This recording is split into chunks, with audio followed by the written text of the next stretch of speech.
ini ya, bagaimana kalian bisa menggali kemampuannya ya. Kemudian di sini untuk pada bangun sisi datar kita akan menghitung luas permukaan dan volume bangunan. Kemudian menyelesaikan masalah yang berkaitan dengan bangunan sisi datar. Ya. Sampai di sini ada yang ingin mau bertanya? Ya. Jadi sudah paham ya yang mana yang dimaksud dengan bangunan sisi datar. Sebelumnya itu ibu akan memperlihatkan inilah yang dinamakan balok, kubus, prisma dan lima. Ya. Jadi yang dimaksud dengan kubus ini ya. Jadi ini adalah kubus. Jadi kubus ini dia bersegi empat tapi dia mempunyai bangun ruang. Makanya dia dikatakan kubus, ya. Kemudian yang dikatakan balok seperti ini gambarnya. Jadi gambarnya seperti ini adalah balok ya. Jadi sudah paham, sudah bisa dilihat anak-anak? Ya. Kemudian gambar yang ketiga adalah 5 segi 4. Jadi ini adalah yang dikatakan 5 segi 4 ya. Jadi nanti aku akan bagikan kelompok untuk menghitung masing-masing luas permukaannya ya. Kemudian yang terakhir adalah prisma. Jadi ini adalah gambar prisma. Jadi kalian sudah bisa menentukan yang mana dikatakan kubus, yang mana dikatakan balok, yang mana dikatakan 5 segi 4 dan mana yang dikatakan prisma. Sudah bisa? Sudah bisa ya. Jadi untuk materi kita hari ini, jadi ibu akan membagikan tugas kelompoknya ya. Untuk membagikan tugas kelompok, kemudian kalian diminta untuk menghitung luas permukaan masing-masing, kemudian menyelesaikan masalah yang berkaitan dengan bangunan sisi datar ya. Jadi pertama, di sini ibu akan membagikan kelompok. Yang bisa kira-kira ya, yang bisa atau yang mau menyelesaikan permasalahan atau menyelesaikan luas permukaan kubus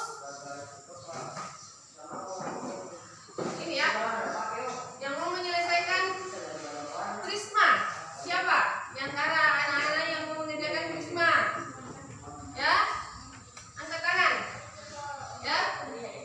Jadi ada berapa orang ya? 1, 2, 3, 4, 5, 6. Jadi ada 6 orang yang ingin mengerjakan prisma ya.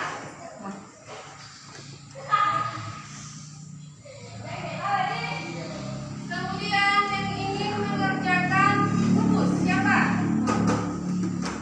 Ya, yang ingin mengerjakan atau menyelesaikan kubus siapa? 1, 2, 3, 4, 5, 6, 7, 8, 9. Jadi ada 9 orang ya yang ingin mengerjakan kubus. Sekarang yang ingin mengerjakan balok siapa? Ya.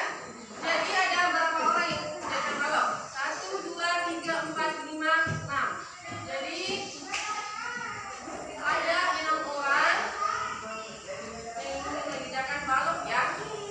Sekarang yang terakhir adalah prisma. Siapa yang ingin mengerjakan prisma?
akan menjadi sebuah arsitek. Berarti nanti kita akan bisa membangun sebuah misalkan rumah ya. Rumah berarti kita harus dasar-dasar kita harus bisa mempelajari bangunan sisi datar. Ya. Semoga dalam pembelajaran bangunan sisi datar ini kalian bisa memahami nanti ya kalau misalkan kalian bisa menjadi seorang arsitek ya, atau dengan mata pelajaran atau yang lainnya ya. Jadi mudah-mudahan materi kita hari ini bisa bermanfaat untuk kita semua ya. Jadi sebelum ibu akhiri ini, nanti tugas kelompoknya bisa dilanjutkan di rumah ya. Akhiri pembelajaran hari ini ibu akan mengabsen ya satu persatu namanya. Jadi coba dengarkan ya. Ade Saputra, ada Limu, Abdal, Alex, Ali Akbar, Salim, Andarias Anda, Arda yang ketiku, Aulia Rahman, BS Nela Happy, Elizabeth, Evi, Gerdianus, Dion, Indri, Irham, Iyad, Jerry, Lois Irene, Muhammad Fajri, Muhammad Asri, Mukli, Nisrayanti, Nurhafisa, Citra, Fitriani, Ramayani, Reni, Mesri Natalia, Nini, Nina, Rizda, Usman, Rafika, Nadia Nini, Nadia Triana, Supriyani, dan terakhir Rizka. Jadi materi pembelajaran kita hari ini ada beberapa orang yang sudah mengikuti pembelajaran ya. Semoga mudah-mudahan zaman kalian semuanya sehat ya. Baiklah, untuk menutup pembelajaran kita hari ini, marilah kita sama-sama berdoa semoga apa yang kita dapat hari ini dapat bermanfaat dengan baik ya. Jadi kesimpulannya tugasnya dibawa ke rumah ya. Dibawa ke rumah masing-masing. Bangun-bangun di datangnya kalian berkelompok di rumah, kemudian di depan kita akan mengajarkan materi kalian ya. Jadi sebelum kita pulang, marilah kita berdoa menurut agama dan keyakinan kita masing-masing. Berdoa dimulai.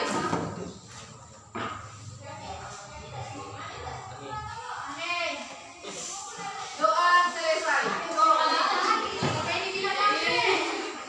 Coba dimulai ya. Siapa ketua kelasnya? Ya, coba ketua kelasnya sebelum pulang kita mengucapkan ini ya kawan. Coba. Lihat satu.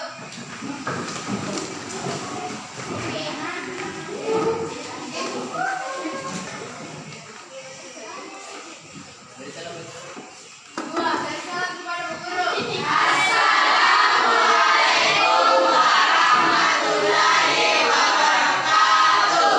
Waalaikumsalam warahmatullahi wabarakatuh.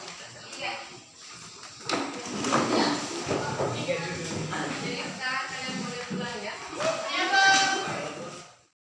Baiklah, dengan menggunakan metode pembelajaran berdiferensiasi dan sosial emosional, saya sebagai guru sangat merasa puas karena dengan melaksanakan metode tersebut, anak-anak dapat melakukan suatu aktivitas yang ia senangi, misalkan tadi dengan metode teknik proses, di mana saya mengelompokkan siswa saya dan memilih untuk mengerjakan sesuatu hal, misalkan dalam pembelajaran tersebut adalah pembelajaran bangunan sisi datar, di mana saya menyuruh anak-anak untuk memilih apakah dia ingin menyelesaikan permasalahan, misalkan bangunan sisi datar tahun, kubus, balok, prisma, dan limas. antusias memilih masing-masing kesukaannya. Misalkan dia memilih balok dan kubus dan lainnya. Jadi materi ini, metode pembelajaran seperti ini sangat baik untuk digunakan di sekolah, termasuk di sekolah yang saya tempati. Semoga dengan metode seperti ini guru-guru juga bisa memperhatikan di dalam kelas sehingga peserta didik dan peserta didik yang lainnya nanti akan menjadi lebih baik lagi dibanding sebelumnya. Terima kasih.